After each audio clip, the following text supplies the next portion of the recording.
Well, thank you everyone for coming on this very gloriously sunny day. I'm very glad that you're here instead of out in the Spitalfields market enjoying yourselves. My name is Ming Zee, that's my full first name, and I'll be presenting to you on renewable energy and low carbon in the UK today. So just a bit about me. I'm one of the co-founders of Legal Voices. I'm also a trainee here at Allen Overy. I'm a fourth seater, but I've done seats in project finance, where I'm mostly focused on financing offshore wind projects, a couple of refinancing. We also helped Ørsted do a 50% divestment of Hornsea 2 to a consortium of investors. I'm currently in my fourth seat, seconded to one of our clients, which is Sizewell C, the new nuclear build up in Suffolk, and that's with the construction team. The agenda for today is on the energy transition, which is quite broad, and we'll mostly split it into two parts. The first part is looking at how the UK government incentivizes, the scaling of power and renewable energy. It can get quite technical, and I think I'm speaking to a mixed audience here. So I'll be doing a bit of an overview of how the energy system works, the electricity system, and the transition plans before delving into the exact kinds of subsidies for solar, nuclear, these kinds of low carbon technology.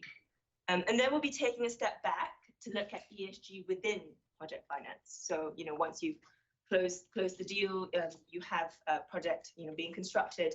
How do we make sure that the environmental and social safeguards are in place, that there's a biodiversity net gain, that, there's just transitions considerations. And I'll be inviting my lovely two speakers, Angela Delfino and Yomna Elewa from the EBRD, that's the European Bank of Reconstruction and Development, to discuss these issues with me. And then finally, we'll be talking about the role of art in the climate crisis, which is something very close to my heart. So the UK's electricity system, traditionally the system is pretty linear and it moves from the left to the right. So you start off with your power plants, they generate electricity, it gets sent down through transmission lines through the grid, and then to you and me, consumers and industrial consumers. This remains the case for the large part of our core system, but it's rapidly changing in three ways. The first way is your diversity of power plants. We've got a lot more renewable growth, wind, solar, and with that comes a lot of intermittency, because when the sun doesn't shine and the wind doesn't blow, we don't have renewable generation. As a result, we do have to build in baseload power, or what we call base capacity, which is gas, nuclear power plants, to sort of keep the lights on when the weather conditions are not good. Number two, who are the generators? We have the concept now of embedded generation, or prosumers, where you and I can install solar panels on top of our roofs and sell back to the grid electricity that we don't use. And thirdly, storage. There's a lot more battery technology coming onto grid, and that kind of dovetails with the intermittency of renewables, because then you can store the energy that you don't use for a rainy day. In terms of the UK's energy mix, so this is looking at like the left bit of the kind of power generation we have. Historically, we used a heck ton of coal during the industrialization period. That's the graph on the left. In the 50s, a bit more oil came onto grid. And then in the 90s, it was a lot of combined cycle gas turbines. Right now, our mix is a bit of wind, majority gas, solar, hydropower, nuclear. That's the bar on the bottom. And you actually can see on a power graph the kind of differences in the source of generation in the past 48 hours. So I took this about 7 o'clock yesterday, so about Sunday and Monday power generation. You can see, number one, how the demand really changes, because at night, so the bottom bits, we don't use as much energy, but you can also see the sources of power. So the yellow bits are solar, and you only get solar when it's bright out. Whereas for nuclear, it's a fairly consistent purple band. And how are we going to transition our energy mix to net zero by 2050? So the big document you want to be looking at is the Powering Up Britain package that dropped this year in March. There are broadly 3.5 winners in terms of technology. The government is really focusing on nuclear. Currently, we generate about 16% of our power through nuclear, and the UK government wants to make this 25%, so a quarter of the UK's projected demand by 2050. Grant Shapps has been, making lots of announcements the past 2 weeks about new millions of funding. They funded something like 700 million into Sizewell C, and they've launched this thing called the Great British Nuclear Vehicle, which has a mandate to focus on small modular reactors as one of its first objectives. Carbon capture and storage is a big winner. I think the government is mainly using it to decarbonize hard to abate sectors like steel and concrete and industry, but also some oil and gas projects. And it will be a driver of the industrial decarbonization. They have 2 tracks of project development, and the first 8 projects for CCUS have been selected already. And then hydrogen is another focus area where there will be a subsidy model called the contracts for support model. And there are also tracks of project development, investment, R&D. And then renewables, offshore wind, there is continued support in terms of subsidies. A lot of people say that a lot more could have been done for onshore wind in terms of the permitting process. But the government still has pretty high targets, something like 50 gigawatts of offshore wind deployment by 2050. So it still is a focus point. And just to sort of step back, the way the government is going to, or is already incentivizing these industries, is through some form of subsidy. The context is that the UK has a privatized electricity market, so projects need to have commercial rates of return in order to be financed. And so high capital cost projects, or projects which are quite innovative and just starting up, do have a disadvantage in this regard. So before I go on to subsidies, I wanted to talk a bit about the LCOE, or the levelized cost of energy.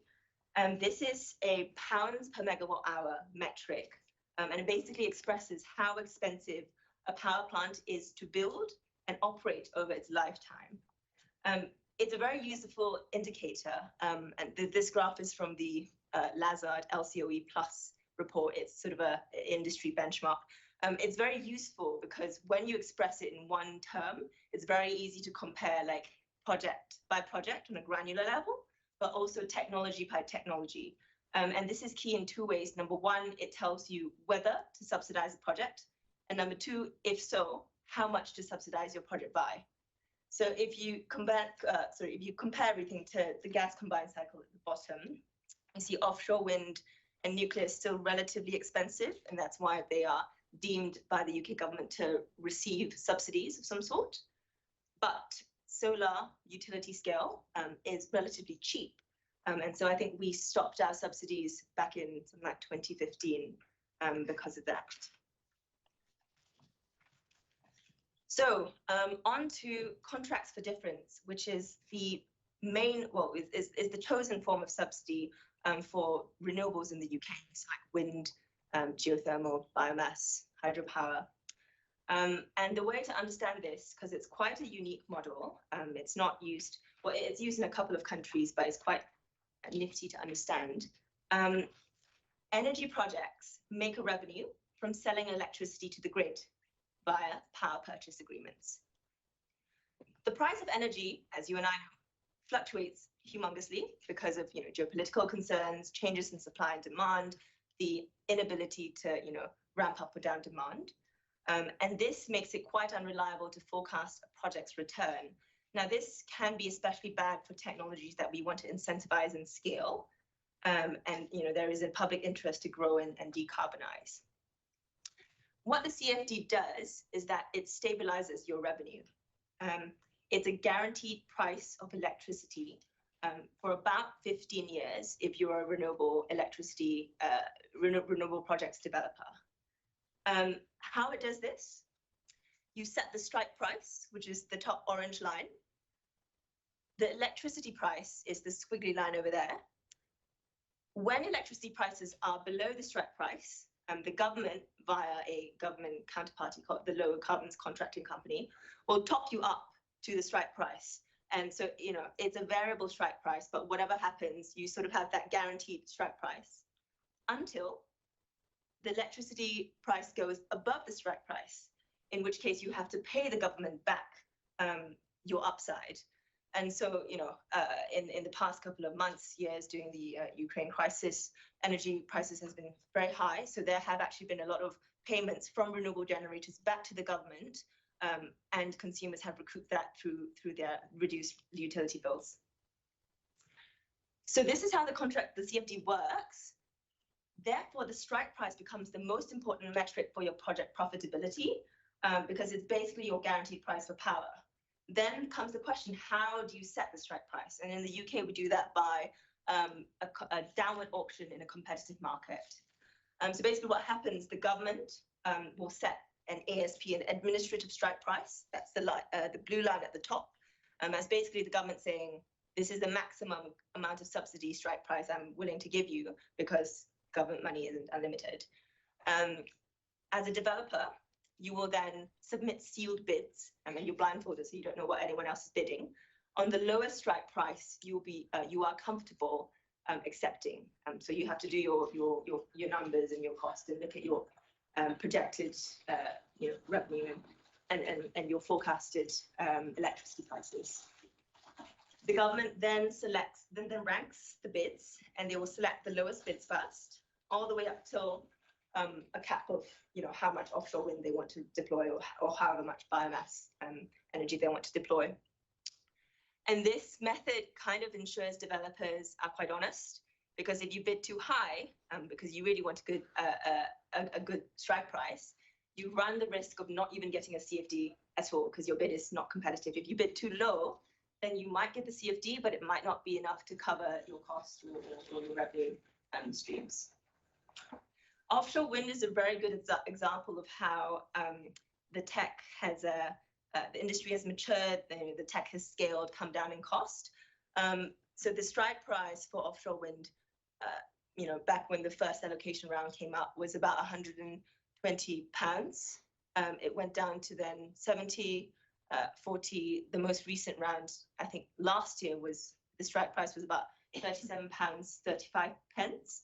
The current allocation round for CFDs, it hasn't been released yet, but I think people are thinking it might be even lower. And yeah, that is the contracts for difference, but it is not a panacea. And why? Because CFDs only address revenue risk, and it only looks at price stability. It doesn't look at your cost base, doesn't look at your cost overruns, and it does not look at your volume risk. Now, this is very bad for projects which have long build-out time, very high construction risk, and uncertain construction, aka nuclear. So, like for Hinkley Point C, which is the sister project of Sizewell C, it was a first of a kind project, and they ended up having a really expensive CFD because of all of these reasons. The second reason why the CFD doesn't really work all the time is because of the timing of returns. So for renewable energy, for offshore wind, for example, it takes about 3 to 5 years to build out. And if you remember, the CFD payments start when you sell energy back to the grid. Now that's fine if it's 3 years, your money is investors' money is locked up for 3 years, but it's not okay if it takes 10 to 15 years to build a nuclear plant. And so, you have your credit time horizon being 10 to 15 years. Investors don't want all of their money locked up for an indefinite amount of time. They know of the history of, cost overruns in nuclear. And so either they are just unwilling to invest outright, or they set a really high cost of capital, aka interest rate for you. And so what the UK government has proposed, and indeed Sizewell C is the first project to get a RAB license, is this thing called the regulated asset base. The RAB is the value of the capital investment in a project or company with various adjustments. And how the model works is that the regulator, here Ofgem, will approve what we call an allowed revenue, which is basically an artificial construct of a revenue. And it will consist primarily of a factor of the RAB/CapEx including your construction cost, some allowable operational costs, and then the rate of return required for investors. Once it sets the AR, it will charge the AR to consumers like you and me each year over the life of the asset. And it does this via a levy on the electricity suppliers, which then pass on these costs to consumers. And this revenue will be taken by your and my utility bills. On top of those two things, there is a government support package in the event of like really remote but severe events like complete market failure or uninsurable risks leading to cost overruns. And so how this helps, because the AR is an artificial construct, set by the regulator right at the beginning, we don't need to wait for the project to generate a revenue after it's finished built. You can basically get a revenue from year zero of the life of the asset. So you can actually pay back investors from year zero while you're in construction, and this hugely de-risks the project, and your money isn't locked up forever or for a long period of time. As a result, you avoid things like compound interest. You get a lower financing cost, and it also helps risk share between investors and consumers, because construction costs, scheduling, financing costs, operating risks all get bundled into that, and then shared between the payments that are being taken from the consumer during the construction period. And what this does is that it enables a lot more investment by a wider pool of investors. So not just your specialist infrastructure funds can invest in big projects like this. Your pension funds, your lower risk funds, all of that capital becomes available to you. I also should add that this is not a model. This model is novel in that it's being applied here to a greenfield context, and it's being applied here, to an asset that operates in competitive markets. But it's already been used for financing UK utilities and network businesses, because those businesses have been privatized but are natural monopolies, and the government wanted to ensure that these privatized monopolies were subject to some sort of regulatory price control, in order to avoid consumers, in order to avoid the exploitation of captive consumers. So yeah, that is the RAB.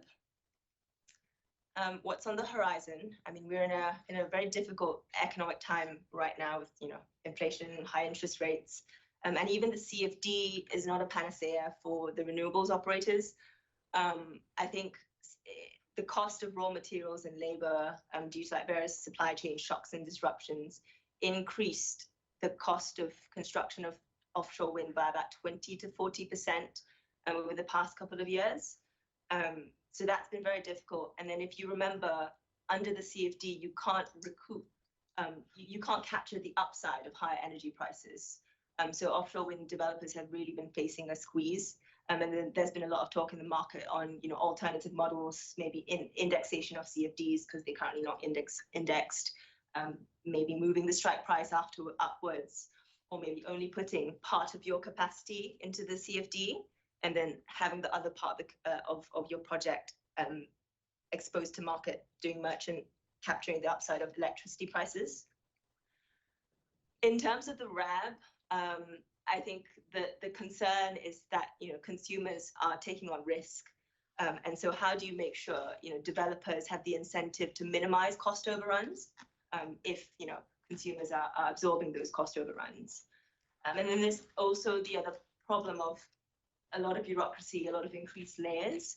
I mean, because so much government and taxpayer money is being invested into the RAB and into a Sizewell C, there is a huge amount of scrutiny. And every single line item of construction spend is being scrutinized, and that, in my experience in Sizewell C, is really challenging for a lot of subcontractors who are not used to that kind of reporting and accountability and layers of scrutiny. So yeah, I think in conclusion, all of this is about good market design and good regulation, and how we calibrate that to build out our decarbonization targets that the lowest macroeconomic cost possible. But it's always quite difficult to calibrate, and also the context, the regulatory context and the institutional context varies per country. It's quite interesting to see the financing models for nuclear in different countries. For example, France has gone for like just a fully state-funded nuclear renaissance under Macron, and there's no private investor element in that at all. Whereas I think the UK government is much more sort of market-oriented, and that's how they see as bringing the most cost-efficient projects onto the grid. So yeah, thanks for listening to that canter through. I'd now like to invite my speakers, Angela and Yomna, up here to discuss a bit more on ESG and project finance.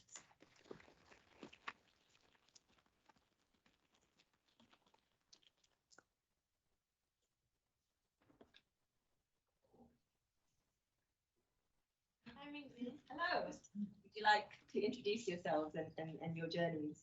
Yes, Yomna. Hi, I'm Yomna. I'm an Egyptian qualified lawyer. So I met Ming Zee at this event. I've come to 3 of the Legal Voices for the Future events, so it's quite exciting to be like in the interviewee chair today. So I started, just like a normal, I guess, legal law student. I studied in Edinburgh, and then I looked to train back home in Egypt for a corporate law firm. And I had the European Bank for Reconstruction and Development as my client, actually. So that's like the first time that I kind of heard about it. And it was investing in utility scale projects in Egypt, and like playing a really important role, kind of filling in a gap in the market for these like high risk projects. And I never really thought I would end up working for EBRD, because I kind of was trying to transition more into public international law. So I did a master's in public international law. I was really set on humanitarian law, and I was looking to work for the ICRC. I did a move to humanitarian law, but then somehow just kind of found my way back to EBRD, partly because of the pandemic, and it just made sense for me to work there. And I thought that it kind of was like a really good mix of my experience in project finance and also just feeling like wanting to be mandate driven, or like feeling like I was part of an organization that had like a goal, which is as a development finance institution working in like green finance. It kind of matched, I guess, my values and what I wanted to do. My professional career was a bit of an accident. I wanted to be a corporate lawyer. I became a corporate lawyer. And then I realized that maybe I wanted to be something else. So I grabbed opportunities as they came along. There was never a plan, but there was always one thing which acted as the common thread of my different jobs and positions, which has been environmental law. And over time, I learned a lot about environmental law from different sides of the subject matter. So I did M&A, and I became an administrative lawyer focusing on environmental issues. I did quite a bit of administrative cases and litigation. I did a lot related to asbestos. Then I became a regulatory lawyer doing a lot with EU law. Then I became a climate change lawyer, a carbon lawyer. And then I was quite narrow and specific in my role. And I was looking for different opportunities because I was not entirely happy where I was working. And in the meantime, Lehman Brothers collapsed and there was no more hiring in the city of London. So either I was going to do something I did not like, or I was going to be jobless, which jobless would have been fine if I had the means to support myself. But then I was reading The Economist, and there was an advertisement for a position at the African Development Bank. I didn't know anything about development, didn't know anything about multilateral development banks, didn't know anything about Africa. And I thought, let me apply. Maybe I can get an interview, and I'm going to visit Tunisia. It's a new country for me. I've never been there. I would love to go and visit Carthage because, you know, I grew up with lots of histories of old civilizations. And so I went to the interview. I loved the people that interviewed me. And I thought, oh, they'll never give me the job. It's all very political. You know, I don't have any experience in development. And a couple of months afterwards, I got an offer to work. And so I started being a social lawyer other than just being an environmental lawyer. And I think that's how you learn to be an environmental and social lawyer, is that if you become a lawyer working in the field. So it's not just about desk work. And I don't know, I would be interested to know where you're coming from, where you work, your histories. But there's lots of you, which is great. So maybe afterwards you can tell me a little bit about that. But where you learn a lot is to go to projects, to talk with people affected by projects, to discuss with local communities, to discuss with governments, to discuss with banks, to discuss with civil society. And then you learn a lot more what you're supposed to be looking at and what should be important for you. So I loved my job there. Unfortunately or fortunately for personal reasons, I met the love of my life, and he's English, so he wanted to come back. And so we came back. I found a job in a sister organization, the European Institute for Reconstruction and Development, and I've been working there for the last 10 years doing project finance, environmental and social, and it has been immensely rewarding. Wonderful. I mean, I think both of you have this duality of experience, having gone, started or passed through private firms, private law firms, and then eventually going to MDB context and the in-house context. Can you talk a bit more about the differences and how that has been for you? So I think, yeah, the European Bank for Reconstruction and Development is kind of very much a bit of a different beast, I guess. So not only do we occupy an in-house role, so we're advising an organization from the inside. We look to advise basically our internal clients are the bankers who are leading on the projects, and then we advise on essentially how a project can become compliant with our internal policy. So projects have to go through an approval process and have to, throughout the life of the project, comply with EBRD's mandate and things like the environmental and social policy. So EBRD, as a development finance institution, it was set up in like 1991. So our shareholders are all member states. And we were basically established by a treaty signed by the member states, which grants us privileges and immunities as an international organization, and also sets out what the purpose of the bank is. So in 1991, it was very much focused on helping ex-Soviet Union countries transition to market economies. And since then, our geographic scope has changed quite a bit. So I'm actually focused on the southern and eastern Mediterranean region. So I work a lot in Egypt, but also in Tunisia and Morocco. And we work in Central Asia, the Balkans, Eastern Europe, and also Mongolia.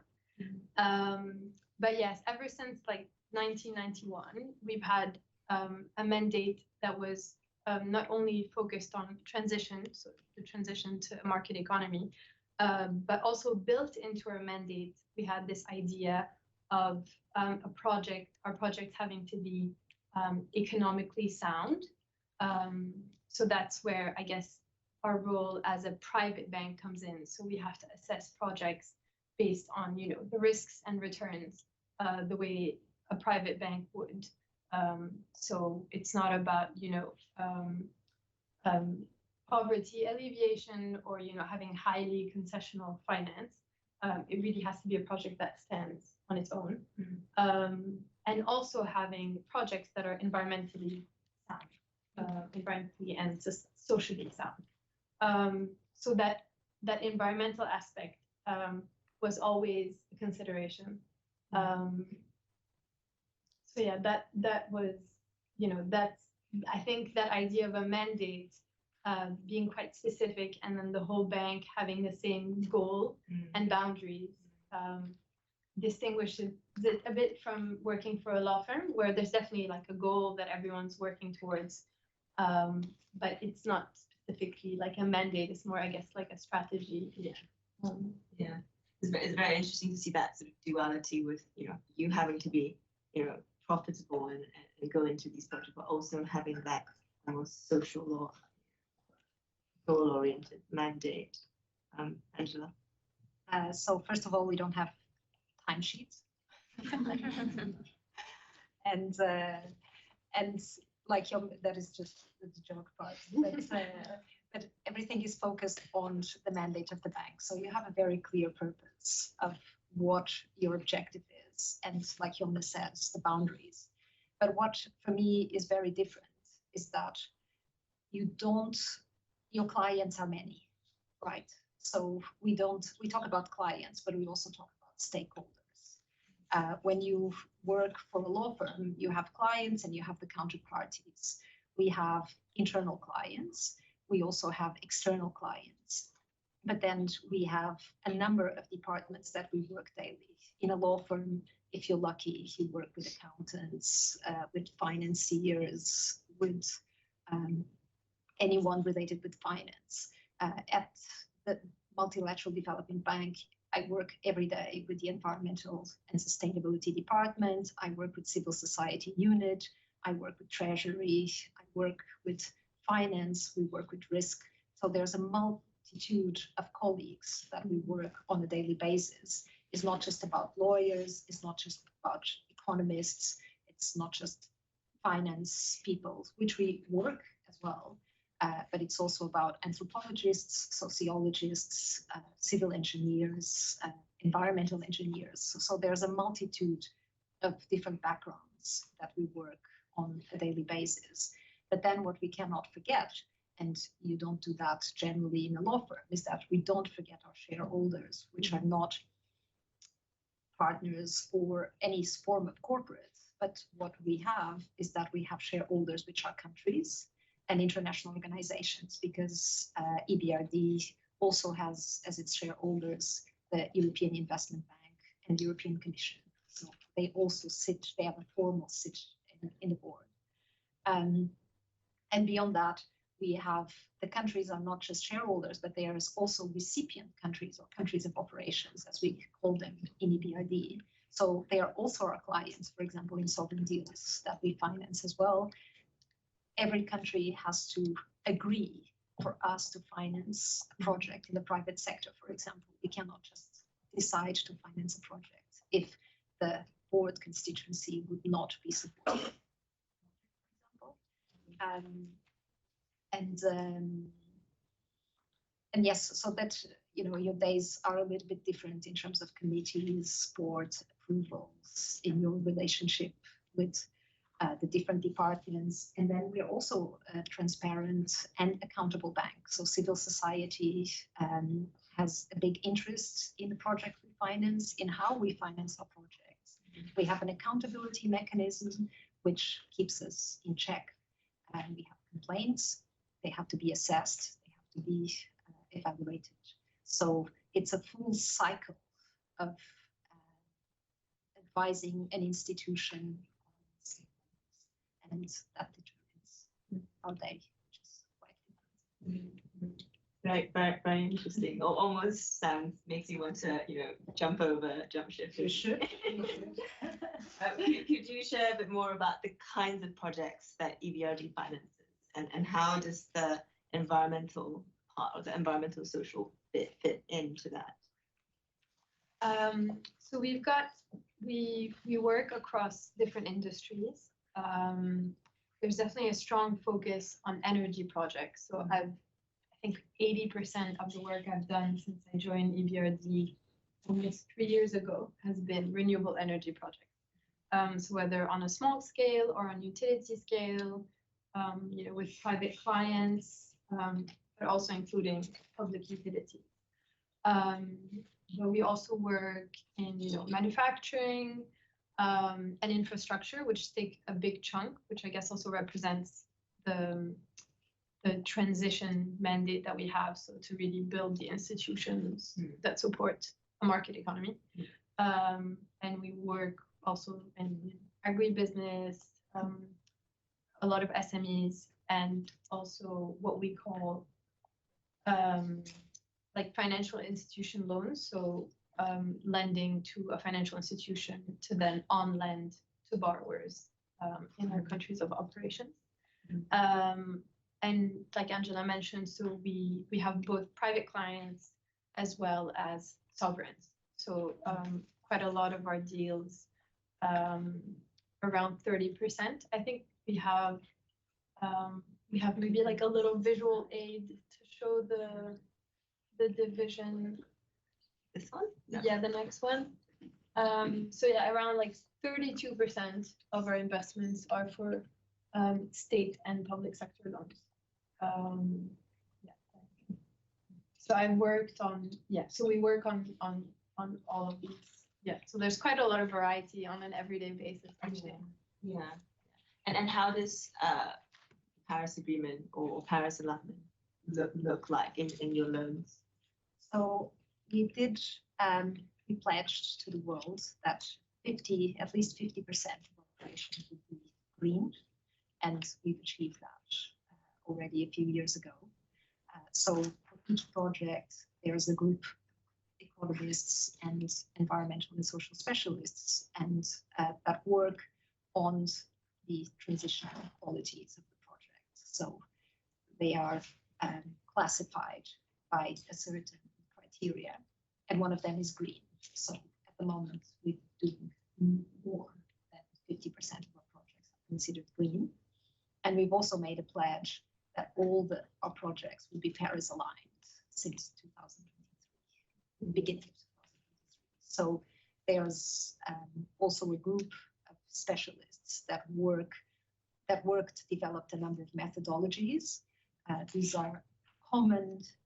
Well, we have each multilateral development bank has its own methodology, but all the multilateral development banks have agreed on a framework methodology, and each project has to go through this methodology, and then it's qualified either Paris aligned or non-Paris aligned. So it's a binary qualification. But this year, I think that all our projects have been Paris aligned. We also have visuals, so just so that.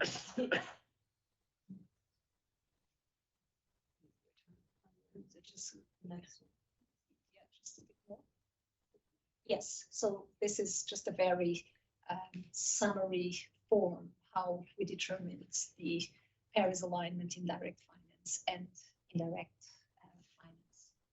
But the methodologies are published and they are fully disclosed.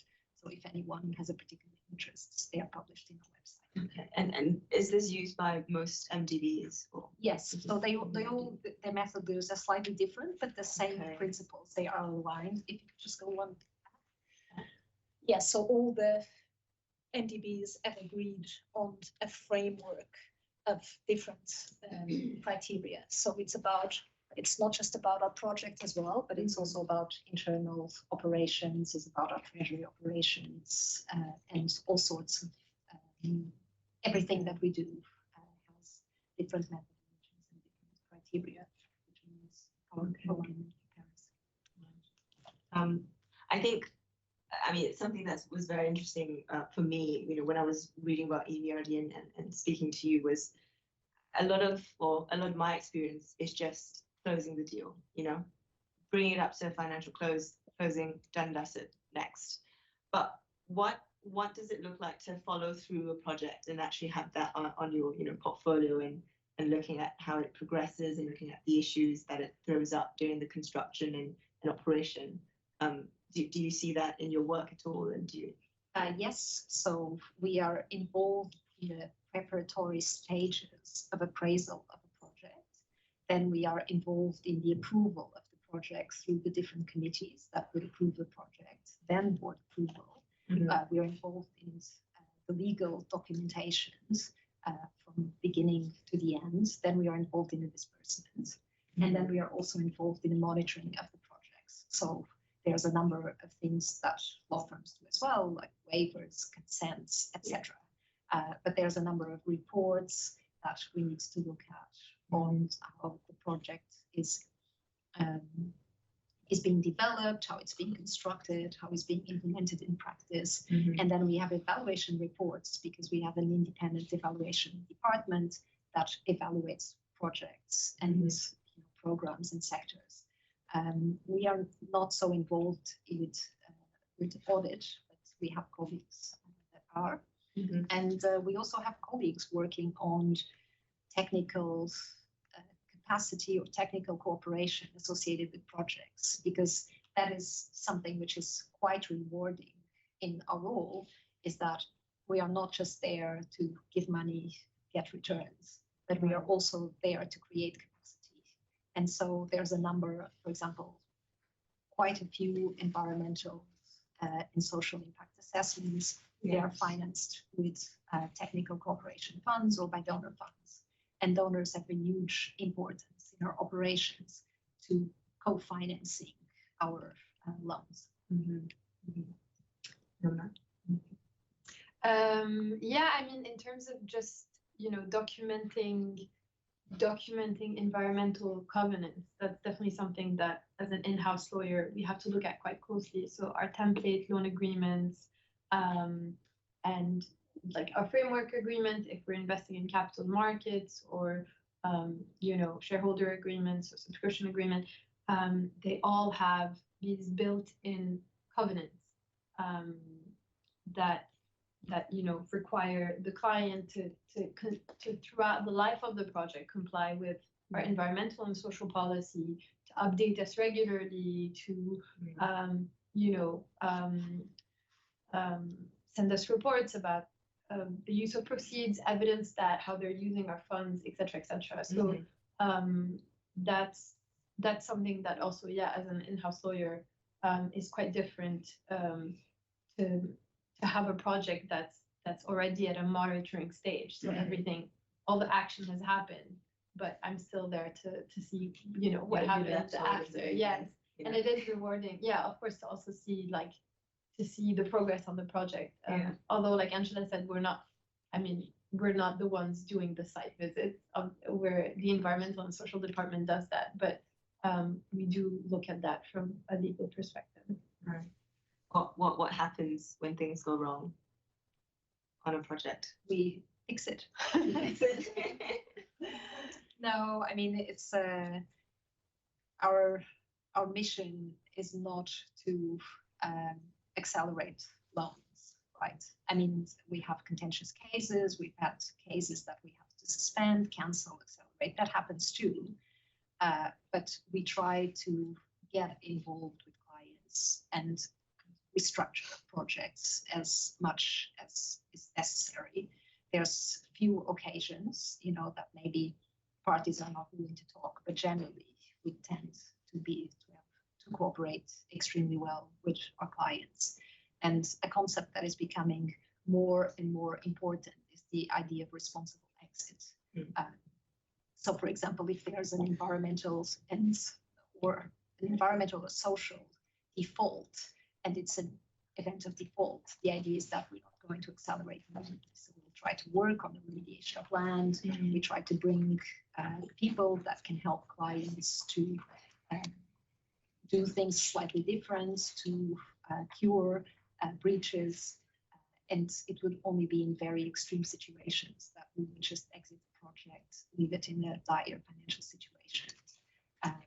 And then we would leave people jobless or people affected by a project that we don't Yeah, because then everyone is focused on the insolvency process, and Yes. you leave people on the ground and communities behind.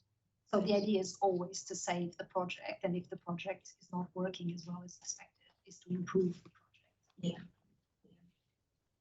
Interesting. What about sort of some, the term just transition is bandied about a lot, and and environmental and social risks. What kinds of risks do you encounter, and how do you deal with those? What kind of difficulties are you seeing project developers run into? So we cannot finance all projects. We have a list of exclusions. So there's a number of things that we do not finance. Anything related with alcohol, tobacco, military uses, but also fossil fuels. There's a few caveats and exceptions, but generally we will never finance a whole project. But the concept of just transition is extremely important for us. So I've been involved in the last year in developing a solar farm on an old coal mine, for example. So, it's about a very, not such an appealing, it's a brownfield, but our client, the utility, is developing solar projects and is decarbonizing their operations. So it's a very successful story, and we've done a couple of things like that as well. For example, we have never financed nuclear projects, but we finance the sealing of the Chernobyl reactor. So it's not solar, it's not nuclear, but it's actually to do the containment of Chernobyl.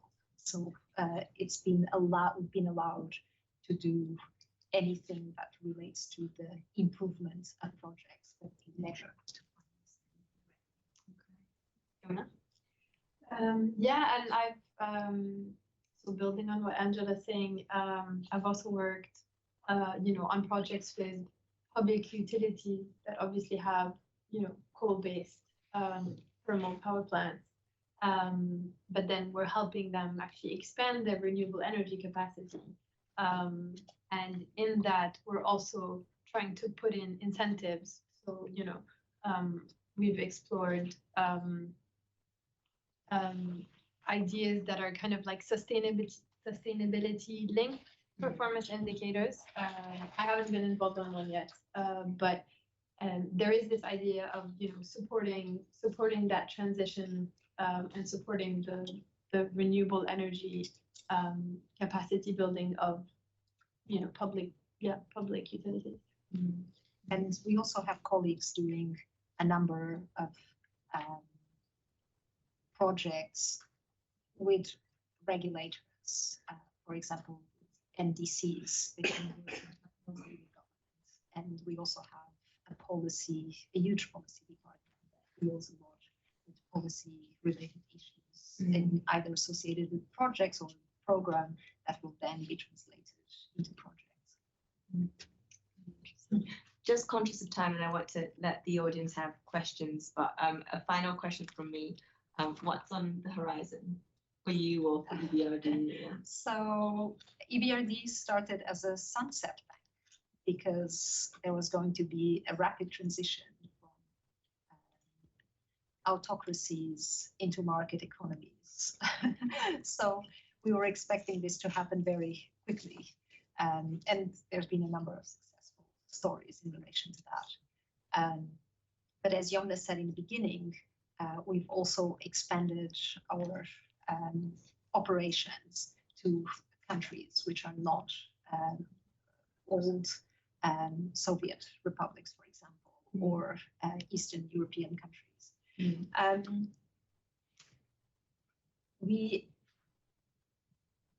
We're no longer a sunset bank, for sad and for good reasons. I'll start with the sad ones. The sad ones is because there's a war raging in Ukraine, and Ukraine was one of our largest countries of operations, still continues to be. But the bank is fully committed, both in assistance as much as possible as we can at the moment, in supporting Ukraine, but hopefully, and for sure, this war will end. and we will be working on the reconstruction of the country. So we have a specific mandate to work on the reconstruction of the country. And so it's very dynamic, and there's lots of people working on these matters. We have a huge number of donors supporting us with what is going to happen in the future. And so we have a huge role to play in Ukraine. And so that is the second part of this. I mean, it's sad, the reason why we become very more important, but we feel all very energized that we have a role to play, and we will play that role. And yeah, so actually, so we're also expanding geographically to sub-Saharan Africa and to Iraq, which for me is good news because I work also in French and Arabic because I work in Tunisia and Morocco and Iraq. So it's nice to know that there's like these new jurisdictions to explore. I'm not an English qualified lawyer, but I'm very familiar with English law, having worked on it, and all our loan agreements are governed by English law. And I've also become familiar with issues that come up in those jurisdictions where I work, including Egypt. So it will be quite interesting to see, what are the kind of new legal challenges that arise in those jurisdictions, and becoming more familiar with those. And personally, I'm involved in the bank as well, in this small group that's trying to kind of green the bank on the inside. So looking at very small scale stuff like, our packaging and our reusable cups, and trying to create initiatives to encourage people to cycle to work and things like that. So for me personally, I'm excited to, try and start competitions within our department, or, have real like small incentives. I'm passionate about all our countries, but I'm also passionate about sub-Saharan Africa. So I feel very energized in the fact that once all the ratifications and all the processes are in place, we will be able to work in a selected and incremental group of countries. So that would be very excited. And the other is the topic of this presentation. There's no way out of green. I don't think we can. I'm not sure if we can call ourselves a green bank, but we are certainly one of the greener banks. And it's not going to stop. It's just going to be scale up, different types of projects, different types of energy, all sorts of greening, index, more disclosure, more reporting. Lots of things are happening at the moment, and they will continue. So it makes our day and our work very rewarding, and to know that there's always more to do, and hopefully that we are able to create a positive impact and synergies among people. Fantastic. Opening up to the floor now. Any questions online? So you guys mentioned the role of the European Bank in terms of accelerating loans towards these energy projects, and in general, when we talk about the global energy transition, I was just wondering what you guys thought in terms of like the role of fintech in this case, when we're talking about connecting new innovation projects, energy projects with investors. Can we maintain that integrity of a just transition whilst also accelerating this transition? Because I think we all feel this sense of urgency. Could fintech be a solution in this case? We have one department just doing fintech. Amazing. So I don't know exactly. I mean, I don't know the day-to-day work, but I know that they work a lot with investors. They work a lot with countries.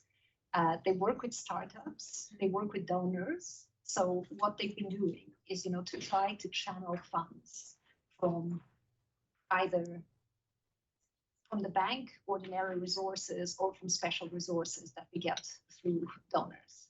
And I think that, in all organizations, you have people that are they much believe in technology, and other people that think that technology will be a little bit vague. We all know that environmental issues and the transitions to net zero is really difficult, because it's good on one hand, is bad on the other one. So things which are renewable energy that can be very energy intensive to produce, right? We have all the issues of batteries, for example. It's not just, the fact that there's rare minerals involved, there's a number of countries in the world that do not have the right regulations and mechanisms in place to get the right regulation and the right support for people doing mining, for example. So it's a difficult trade-off, but we are working a lot, and certainly with small and medium-sized enterprises to try to catalyze energies and to add donor funding for things that may not be immediately economically viable, but with an add-on, either of a grant, for example, that they would be, and we work a lot on that. But again, if you're interested, in our website, there's a section on fintech. May I ask you, what is your affiliation? For people asking questions, if you could just introduce yourself briefly, just to know. Sure. Hi, my name is Roya. In October, I'll be starting a master's in global energy transition at the University called CIF, based in Nice. Good luck. Questions? Yes, back there. Jack Eastwood, currently at Cooley, kind of ending up qualifying into the ESG team. Could you stand up? Sorry, yes. Sorry, that's oh, cool. good. So my question is ultimately, how deep do your impact assessments go, in terms of the projects and their kind of value chains more broadly, rather than just their immediate impact and their kind of climate goals? I'm particularly interested in the difficulty of quantifying the social impacts and kind of those kind of soft human right elements against the more easily quantifiable environmental impacts that projects are purporting to be pushing forwards. Thanks. So we have one environmental and sustainability department, and they do many things. But one of the things that they do is that they look carefully at environmental and social impacts prepared by clients. Sometimes it's not just a matter of one environmental and social impact, but it's about a number of additional studies that come together with that environmental and social impact assessment. We generally, the borrowers, they have the ownership of the studies, but we are able to look at the studies and to find potential issues, either because parties have not been thorough enough or because there's some information that does not match. But we are also able to find how detailed and deep parties have gone. What my colleagues also do is that it's not just like in a normal project that you would have to ensure compliance with national laws, but the projects also have to be compliant with our environmental and social policy. And in many cases is a lot stricter than national legislation. So they will do a gap analysis between what is required in the national law and what is required in our policy. And there's a number of things that they will assess in relation to vulnerability of peoples, communities impact, indigenous peoples, human rights issues. So all of these issues, they are established in our policy.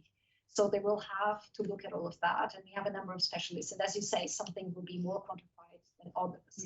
But something that we put a lot of emphasis is on stakeholder engagement and consultation with the parties, because you would have a much better feel if you've done extensive consultations in relation to those type of issues than if you're just using a number or a baseline or something of the sort. So we do that. And then as part of the project, we also explore opportunities because projects, they have to have this transition qualities. So it's not just about doing the same always, but it's actually exploring opportunities on a number of things like promoting gender equality, promoting biodiversity issues, climate change, all sorts of different topics that my colleagues will look at so that we can have a good project that we can that we are proud of and that we can finance. Yes, right You mentioned that you do a lot of green work, which is fantastic, and from 2023 onwards, all of the projects that you finance will be Paris aligned. I'm just going to take the solar industry as an example. Great thing about solar power is that it's powered by the sun, so you could say it's unlimited power. But the component of the solar panels are a bit problematic sometimes. For example, polysilicon is only made in very few places around the world, and we all know about the human rights violations that have taken place. My question is, how closely do you monitor the supply chains of your clients in the renewable energy industry, and particularly given the challenges around traceability in jurisdictions like China? It's a very big concern for our board of directors, and it's a very big concern for our stakeholders. We have, in every solar project, we have developed an enhanced and very comprehensive due diligence process that goes beyond business as usual. We've also agreed with other MDBs and internally on how sensitive the issues related with solar projects are. And we have to follow a number of controls and checks and assessments before we finance a solar project. We work with clients, both in terms of obtaining as much information as possible about the suppliers. We also work with suppliers themselves. We also work with large developers, small developers as well, but with large developers, because they will have a bigger impact in terms of the projects that they finance. And we've been quite successful in how we know much more about solar projects, what is happening, how supply chains are being diversified, how companies are very much aware of this issue. It's also not just about solar, it's about a lot of supply chains issues. Supply chains is something that is established in our policy. And we are currently reviewing our environmental and social policy as well. We will have a new policy in 2024. And I can tell you that a very important topic is going to be supply chains, because we need to get it right. So we've been working a lot on these issues, and they are not easy. I really appreciate that. I forgot to mention at the beginning, I work in house at solar. Yomna, anything to add? No. Just conscious of time. Does anyone online have any questions?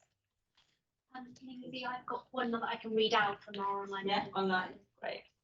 This is from Fabienne Tallier, who is Managing Director of Coaching Across Borders. She's an executive coach and leadership specialist, not a lawyer.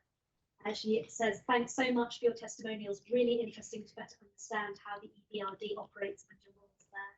In terms of your impact and contribution to the energy transition and environmental challenges, what has been the best surprise for you in your roles, and what limits or frontier would you like to push? I've already answered that question a little bit. I think apart from my work, so I've kind of recently started working with Angela on our environmental and social policy, and kind of getting really close and intimate with it, and understanding all the different things that we look at, voluntary resettlement, and the you know, gender-based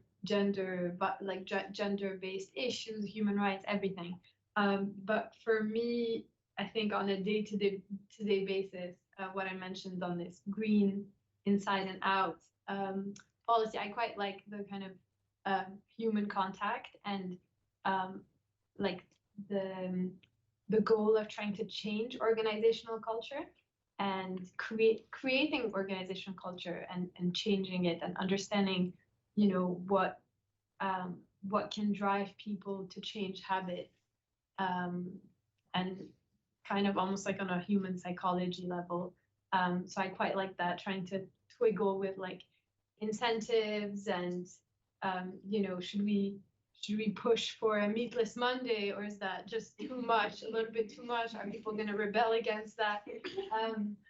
I quite like that. So that's been quite a very rewarding aspect of my work, and also surprising because I didn't think that I'd be involved in that necessarily.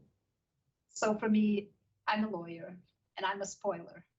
So there's lots of people that want to do lots of things, and we always tell them, you know, there's some legal risk there. So unfortunately, we always spoil the people that have great ambitions.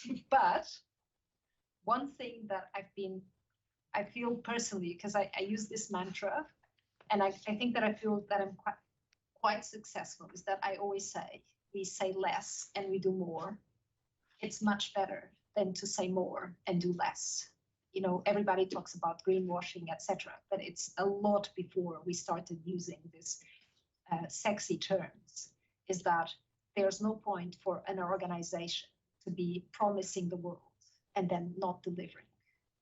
Then saying less, being a bit more contained, and doing a lot more on the ground. So as lawyers, you know, you have to protect an institution against legal risks and against reputational risks. But at the same time, on the other hand, you're always pushing people to do things, even if you're not necessarily advertising them. So that has been, I feel very happy that I've always tell this to my colleagues, and I think we do that a lot. So that feels really good. And another thing that feels very good is that our policy has started being just the environmental policy, then it became a social policy. It has about 100 pages. We talk about human rights explicitly. We talk about gender-based violence. We are going to talk about more things when we revise the policy. So we need to have the tools and the people and the capacity to deliver on what we promise. And incrementally, we've been doing that. So I think we can feel quite proud of working for a good institution as EBRD. I think that's the perfect note on which to end. So please give Yomna and Elewa.